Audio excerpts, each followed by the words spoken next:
RVS.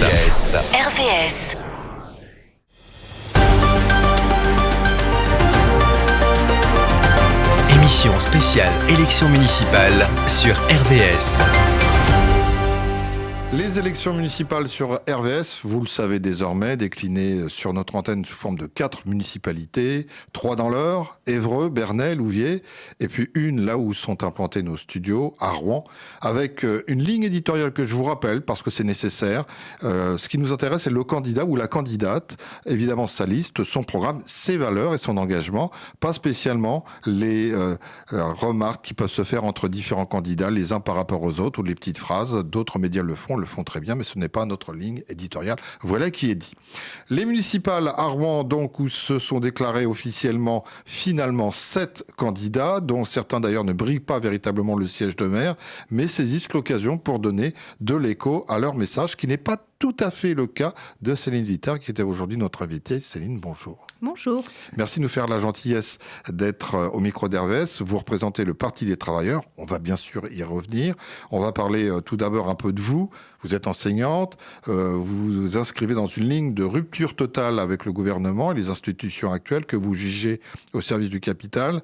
Et vous êtes déjà connue parce que vous avez participé aux élections législatives de 2022, entre autres. Vous ne cherchez pas d'alliance spéciale avec la gauche institutionnelle et votre axe de campagne est sur la défense exclusive des intérêts de la classe ouvrière et des services publics. On va y revenir parce que ça fait partie de votre programme. Comment tombez-vous dans la marmite politique ? Comment ça démarre ? Est-ce qu'on en parlait à la maison ? Est-ce que c'était des choses qui faisaient partie des échanges qu'on pouvait avoir ? Ou est-ce que c'est venu sur le tard ou à travers des revendications que vous avez pu avoir par rapport à votre profession ? Alors, j'aime pas bien l'expression tomber dans la marmite, parce que voilà, ça impliquerait que ce soit pas un choix ou pas un choix conscient. Alors, oui, on parlait de politique à la maison, avec une préoccupation de défense des services publics et de l'importance des services publics, de l'école, de l'hôpital. Et puis, moi, je rencontre des militants et des militantes du Parti des travailleurs vers 2010. Alors, je ne m'implique pas tout de suite. Je rejoins le Parti des travailleurs, mais je ne deviens pas tout de suite militante. Et puis, au fil des années et face à la dégradation de la situation, et y compris donc, dans mon métier d'enseignante, oui, je décide d'y accorder plus de temps et de devenir militante. Est-ce qu'il y a un déclic particulier, une phase ou un décret ou quelque chose qui vous a été insupportable, sur lequel vous vous êtes dit là, il faut que j'y aille, il faut que je fasse porter ma voix ? Alors, je crois que mon entrée dans mon métier, quand j'ai commencé à enseigner, et très rapidement, en fait, j'ai été confrontée à une dégradation des conditions d'enseignement et des conditions d'apprentissage pour les élèves, qui, je pense, oui, ont assez vite précipité le fait de me dire qu'il fallait que je fasse quelque chose. Ouais. Céline, on va parler de vos valeurs. On ne va pas rentrer dans votre vie privée, mais est-ce que, même à travers cette campagne qui prend du temps, vous avez des passions que vous pouvez toujours développer ? Ou est-ce qu'il y a des choses qui vous parlent, qui font de Céline Vittert ce qu'elle est, c'est-à-dire une œuvre littéraire ou des auteurs particuliers, des chanteurs, des films particuliers qui font de Céline Vittert ce qu'elle est aujourd'hui devant nous ? Alors, je ne m'attendais pas du tout à cette question. Alors, du coup, j'en profite pour préciser que nous voyons notre campagne et notre liste comme une œuvre véritablement collective. D'ailleurs, vous pourrez voir, a priori, dès demain matin, sur nos affiches, que nous avons fait une photo de groupe sur l'affiche. Voilà, on évite j'ai envie de dire la starisation. Maintenant, C'est pour savoir si vous aviez des passions à côté, bien sûr, de votre engagement politique et de votre fonction de professeur. Est-ce que vous aviez des passions ça peut être le sport, ça peut être certains livres sur lesquels vous avez des références, voilà. Alors, je consacre beaucoup de temps à mon métier d'enseignante. Après, dans la mesure où j'enseigne l'anglais, voilà, c'est vrai que ça permet, par les lectures et par la culture, de potentiellement faire correspondre ce qui m'intéresse moi avec ce que je peux faire dans mon métier. Alors, une petite présentation, si vous êtes d'accord, du Parti des travailleurs. C'est un parti qu'on connaît un petit peu moins au niveau municipal, j'entends. Il est composé de travailleurs, bien évidemment, mais qui viennent de tout horizon. Voilà. Quel est un peu le profil des personnes qui sont rassemblées autour de vous? Qui sont rassemblés autour de moi sur la liste, bien municipale. Ouais. Alors, ce sont des gens qui sont des travailleuses, des travailleurs, des mères de famille, des jeunes qui subissent de plein fouet la politique d'austérité du gouvernement Macron. Un certain nombre que nous avons rencontrés en nous déployant en porte-à-porte pour présenter notre projet, pour présenter notre liste. Et ce sont des gens qui souffrent de l'austérité budgétaire et de la façon dont elle s'applique au niveau national, mais aussi au niveau local.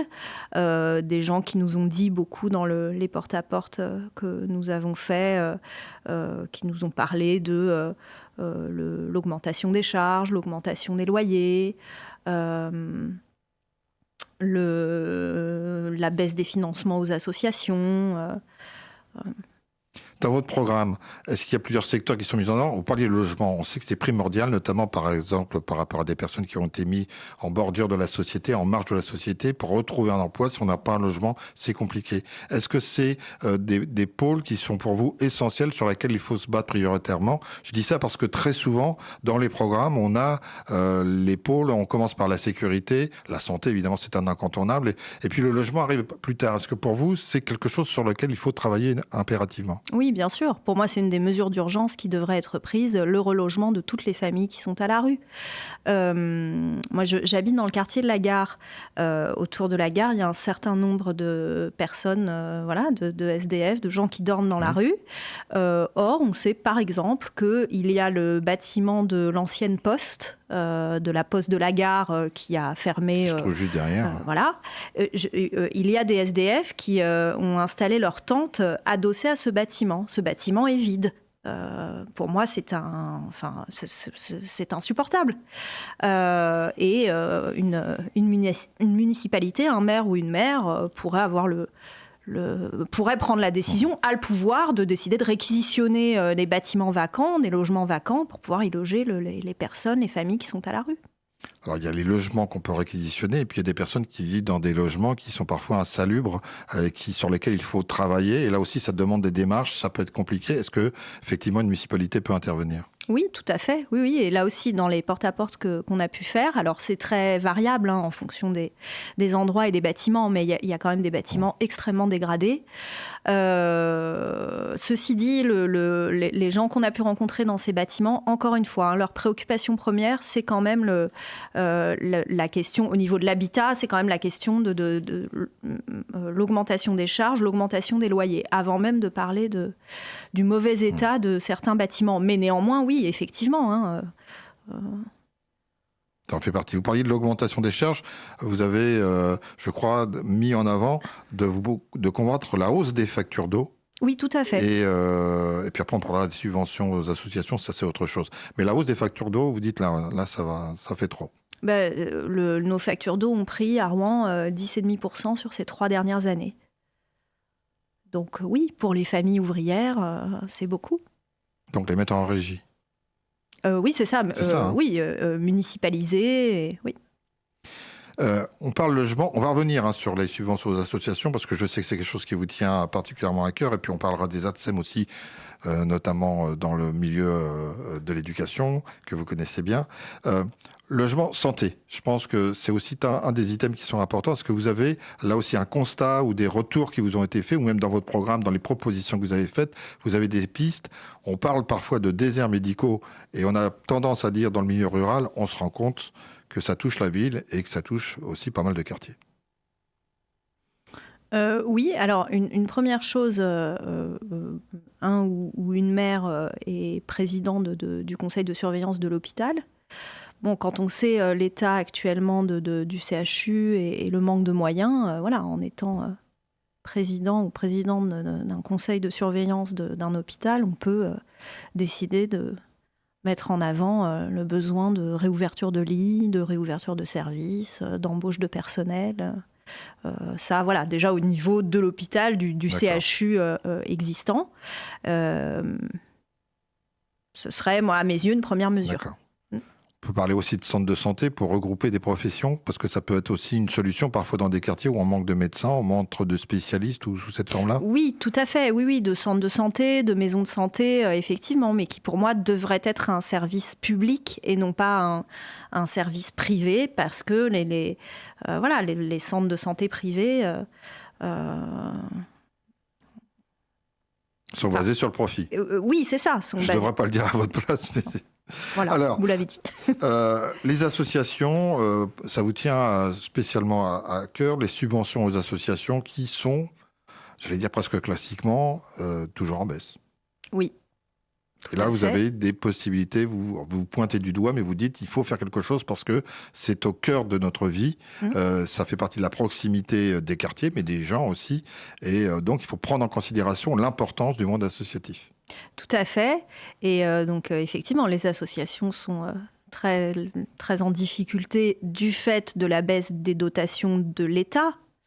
Mais c'est pour ça que l'orientation de notre liste est de dire une liste ouvrière pour la rupture avec la politique de Macron, parce que on sait bien que si on se place dans le cadre de l'enveloppe fermée de l'austérité budgétaire adoptée il y a quelques semaines, enfin dans le budget 2026 adopté il y a quelques semaines au 49.3,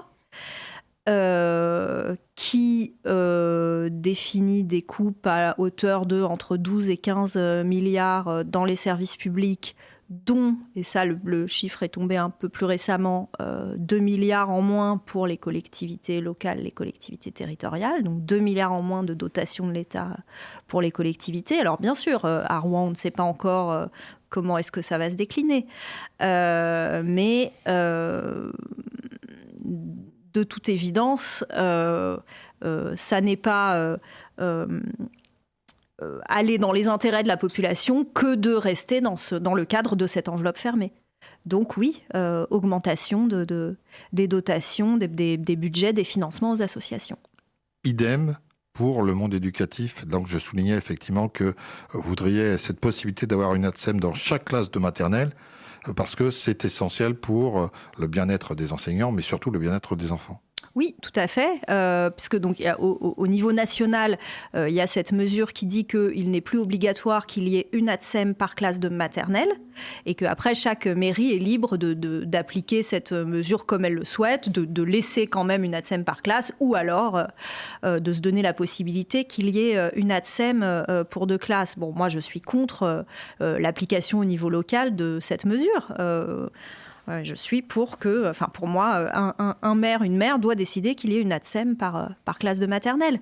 Une ATSEM pour 2 classes, ça veut dire possiblement une ATSEM pour 60 élèves, voire plus, dans certains endroits où il y a des effectifs surchargés. En sachant qu'une ATSEM est financée par la municipalité, on est d'accord. Oui, tout à fait. C'est pas à reporter sur le monde de l'éducation nationale, c'est bien une décision qui se fait au niveau municipal. Oui.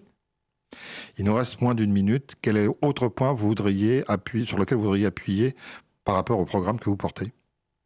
l'importance que nous accordons au fait de partir des besoins de la population. Si on part d'une enveloppe fermée, alors on se contraint soi-même. Si on décide de partir des besoins de la population, d'amener les gens à définir ce dont ils ont besoin et après de se donner les moyens d'aller les chercher, et ben là on pourra satisfaire aux intérêts de la population. Et c'est aussi ce que vous disent en retour les personnes que vous avez rencontrées en porte-à-porte, oui, sur les places de marché. Oui, tout à fait. Écoutez, Céline Vittard, merci. Merci à vous. On vous souhaite une belle fin de campagne. C'est le Parti des travailleurs qui, pour la première fois, se lance à l'assaut des municipales. Merci encore d'être venu exprimer ce programme au micro d'RVS. Merci.